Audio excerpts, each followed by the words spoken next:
Hi guys, welcome back to another tutorial. Phantom here. Today I'll be showing you guys how to make cinematic Instagram reels, which have been popular in videographers and photographers content. Yeah. So before we begin, let me give you a small preview.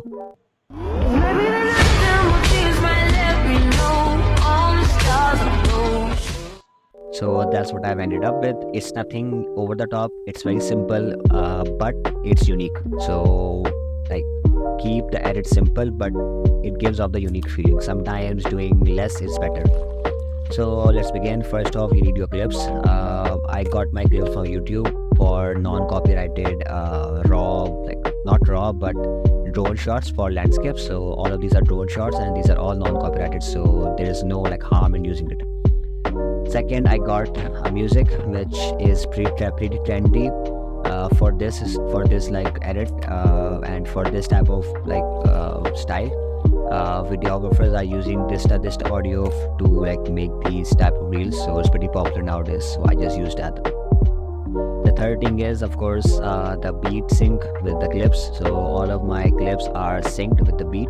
Of course, it's not really perfect because there's a lot of beats here and it's pretty difficult to identify where the exact beat starts and ends, so I did my best, but in my opinion it sounds good. Moving on, after you're done with this, you need to of course add CC. Now for CC, I went with a pretty basic CC.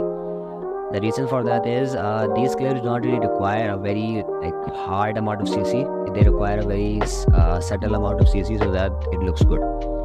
So I went with the teal orange and the auto enhance effect. If I were to switch them off, you can see it looks pretty bland. So teal orange gives it that contrast and saturation. Auto enhance gives it that clarity and those brightens the colors as well.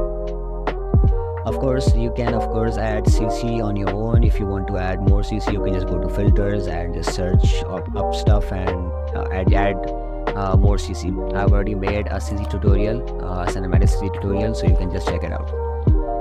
Moving on, if you want to add this film type shape thingy or frame thingy, so what you need to do is you need to go to effects, you need to search up shape.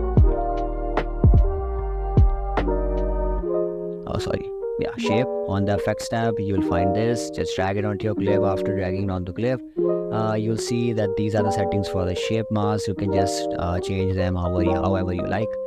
You can increase the radius, decrease it, and it's up to you what to do. For me, 0.15 works best and it looks good as well. It gives off that film frame preview type stuff, so it looks good for me.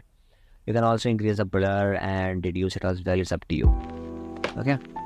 And lastly, what I did was I added a blur over here on this clip so that it actually blurs out while the audio fades in, so it looks good. And over here, it's a pretty simple fade out of the audio. That's basically it. Of course, you're free to experiment with it.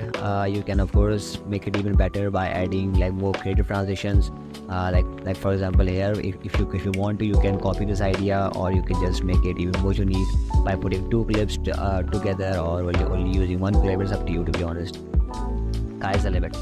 That's basically it. Feel free to experiment with your CC, your effects, your transitions and stuff.